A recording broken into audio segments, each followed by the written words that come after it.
Bonjour et bienvenue dans notre vidéo sur les fonctions du premier degré. Aujourd'hui, nous allons aborder la définition et les caractéristiques des fonctions du premier degré. Alors, une fonction du premier degré, qu'est-ce que c'est? Eh bien, il s'agit d'un procédé permettant d'associer à un nombre x un unique autre nombre y appelé image, et dont l'expression analytique est f de x égale mx plus p. Rappelez-vous, nous avons dit que les fonctions étaient des procédés mathématiques qui permettaient d'associer à un nombre, le nombre x, une réponse, une valeur, le nombre y. C'est ce que font ici les fonctions du premier degré. Alors nous allons distinguer deux cas. Le premier cas où p est égal à 0, dans ce cas-là l'expression analytique se limite simplement à f de x égale mx, ici. Le fait p est égal à 0, on n'a plus besoin de l'écrire, c'est ce qu'on appelle une fonction de proportionnalité. Et le cas général, où l'expression analytique est f de x égale mx plus p. Nous allons détailler tout ça à l'aide d'exemples. Commençons par la fonction de proportionnalité, qui est en fait un cas particulier des fonctions du premier degré. On utilise ce type de fonction dans une situation qui peut être la situation suivante. Je prends par exemple un taxi, et celui-ci va me facturer 2,50 € par kilomètre parcouru. Bien, lorsque je ne parcours aucun kilomètre, je vais payer forcément 0 €. Ah, j'ai laissé souffler. Je vais payer plutôt 0 €. Lorsque je parcours 1 kilomètre, je vais payer 2,50 €. Si je parcours 2 km, je vais payer 2 fois 2,50 €, soit 5 €. Lorsque je parcours 3 km, je vais payer 3 fois 2,50 €, soit 7,50 €. Et lorsque je parcours 4 km, je vais payer 4 fois 2,50 €, soit 10 €. L'expression analytique d'une telle fonction, comme nous l'avons déjà vu, f de x égale mx, et m ici correspond au fait, au nombre par lequel je vais devoir multiplier x pour trouver la valeur de y. Donc ici, on voit que quelle que soit la valeur de x, je dois le multiplier par 2,5 pour obtenir la valeur de y.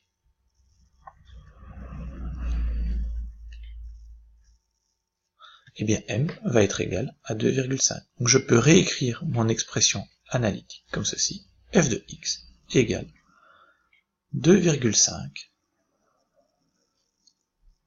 fois x.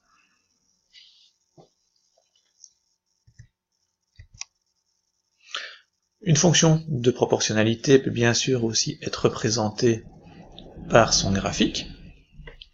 Alors, pour ce faire, je prends mon tableau de nombres, et je vais reporter les points dans un repère. Et ces points vont s'aligner suivant une droite. En effet, lorsque je parcours 0 km, je paye 0 €, je fais un trait en 0. Lorsque je parcours 1 km, je vais payer 2,50 €. Je fais un trait en 1 sur l'axe des x et 2,50 € sur l'axe des y. Lorsque je parcours 2 km, je vais payer 5 €, je monte jusqu'en 5. Et lorsque je parcours 3 km, je vais payer 7,50 €. On voit que tous les points sont alignés suivant une droite. Cette droite représente ma fonction, f de x.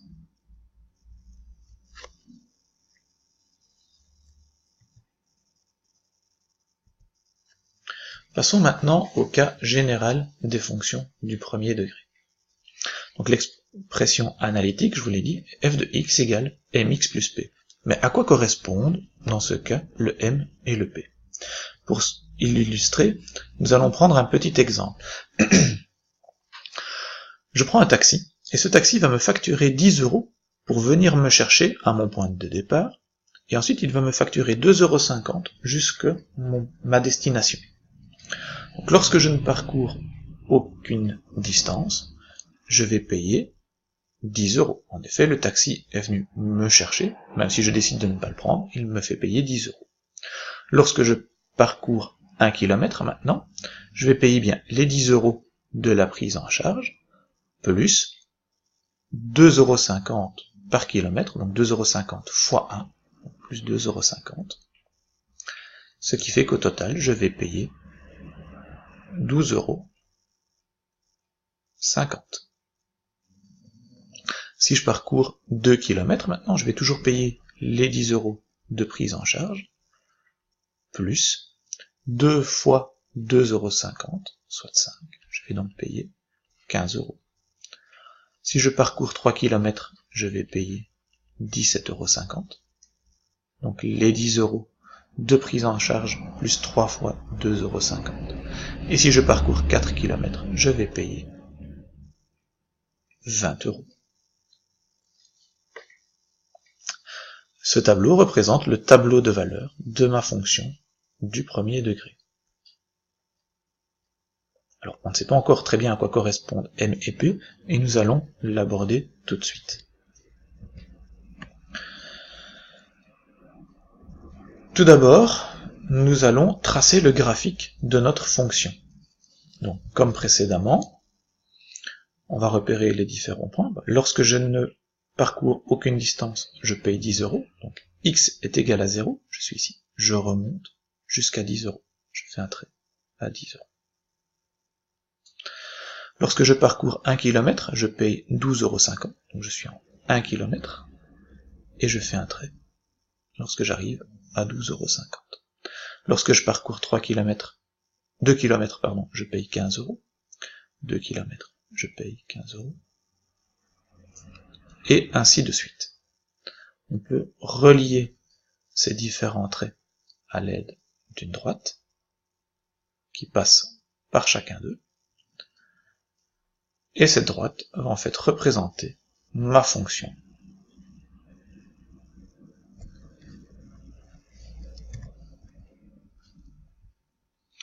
Cette droite représente ma fonction f de x.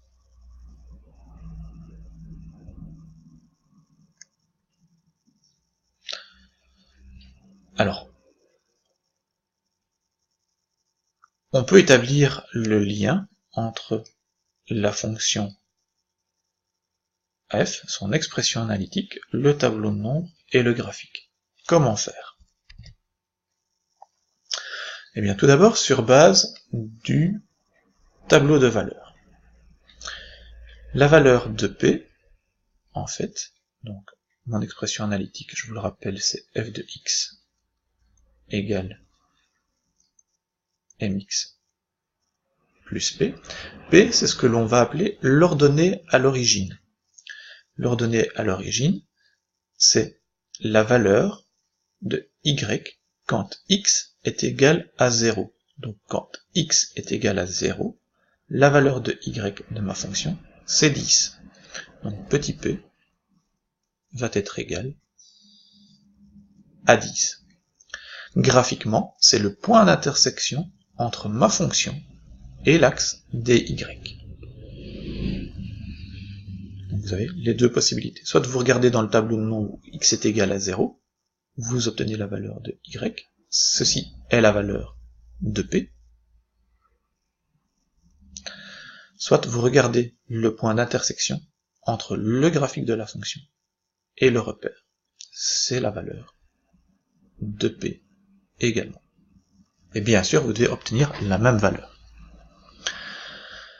Reste donc à déterminer la valeur de m. Alors, pour ce faire, on peut également travailler sur base du tableau de nombres. On va par exemple sélectionner deux nombres dans ce tableau de nombres, deux valeurs.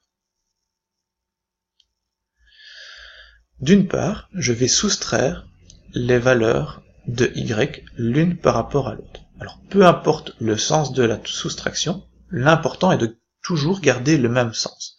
Donc ici, par exemple, je vais soustraire 15 de 17,50 €. Donc je vais faire 17,50 € moins 15, c'est égal à 2,5. Et ensuite, je vais faire de l'autre côté, au niveau des x, 3 moins 2, ce qui nous donne 1. Et bien, m va être égal à 2,50 € divisé par 1. Donc m va être égal à 2,5 divisé par 1. Donc m va être égal à 2,5. Alors je vous ai dit, l'important c'est de toujours garder le même sens. En effet, on aurait très bien pu faire 15 moins 17,50 €, ce qui nous aurait donné moins 2,5.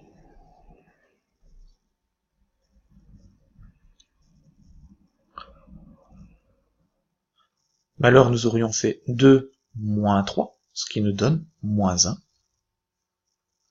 Et moins 2,5 divisé par moins 1, c'est égal à 2,5.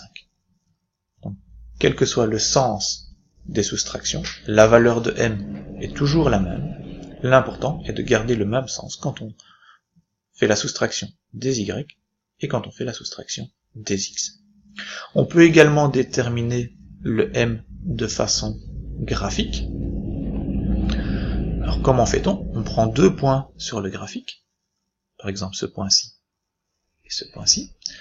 On va regarder comment on passe de l'un à l'autre. Mais ici on voit que pour passer de l'un à l'autre, je dois avancer de 1, je vais en effet passer de 2 à 3, et je vais monter de 2,50 €. Donc je monte de 2,50 et j'avance de 1.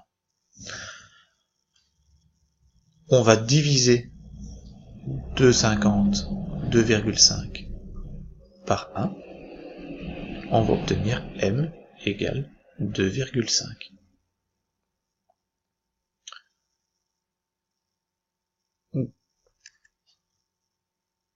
Donc mon expression analytique va s'écrire f de x égale 2,5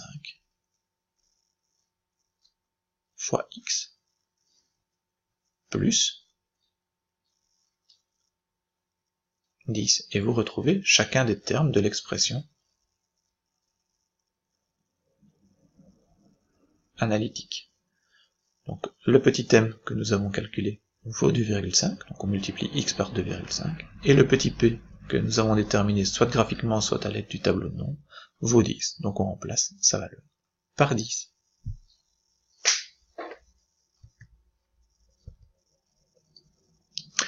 Alors, jusqu'à présent, les exemples que nous avons illustrés sont des exemples où les valeurs de x sont croissantes, ou lorsque les valeurs de x sont croissantes, les valeurs de y sont également croissantes. Donc, quand x augmente, y augmente. Quand le nombre de kilomètres augmente, dans l'exemple de mon taxi, le prix va augmenter. C'est ce qu'on appelle des fonctions croissantes. Les fonctions du premier degré peuvent également être décroissantes. Ça veut dire que lorsque les valeurs de x augmentent, comme sur ce graphique-ci, les valeurs de y vont diminuer. Par exemple, lorsque x vaut moins 1,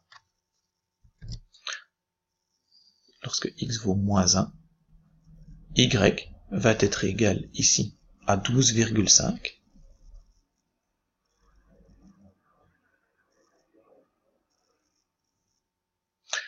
Lorsque x vaut 0, y va être égal à 10. Lorsque x vaut 1, y va être égal à 7,5.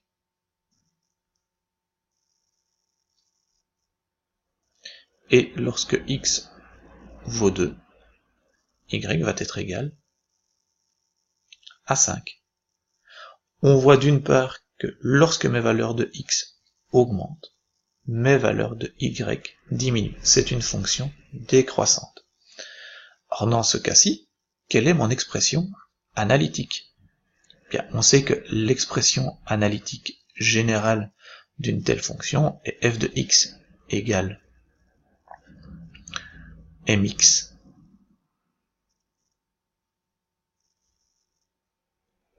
plus p. D'accord? C'est l'équation d'une droite. Quand vous voyez qu'une fonction est représentée par une droite, d'office une fonction du premier degré, donc l'expression analytique est d'office f de x égale mx plus p. Nous avons dit tout à l'heure que p, l'ordonnée à l'origine, est le point d'intersection entre le graphique de la fonction et l'axe des y, ça ne change pas. C'est aussi le point pour lequel x est égal à 0. Donc P, ici, est égal à 10. Pour calculer M, nous utilisons le même principe que précédemment. Nous choisissons deux nombres dans notre tableau de valeurs et nous faisons la soustraction pour les y et la soustraction pour les x. Alors dans ce cas-ci, par exemple, je vais soustraire 10 et 7,5, donc je vais faire 10 moins 7,5, ça me donne 2,5. Et je vais faire 0 moins 1, ça nous donne moins 1. Donc M est égal à moins 2,5. Et donc l'expression analytique de ma fonction va être f de x égale moins 2,5 fois x plus 10. Dans ce cas-ci, vous voyez que le coefficient angulaire, ou le coefficient de proportionnalité m est négatif. C'est la caractéristique des fonctions du premier degré qui sont décroissantes. Lorsque vous voyez qu'une fonction est décroissante, la valeur de m sera toujours négative.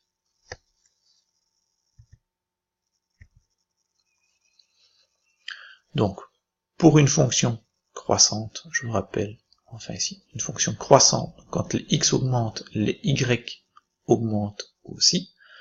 Donc une fonction croissante, on peut écrire que quand x augmente, alors y augmente aussi, et ça implique que m est plus grand que 0. M est positif. Une fonction décroissante, lorsque x augmente, alors y va diminuer, et ça implique que m est inférieur à 0. M est un nombre négatif. Donc ici, c'est bien y.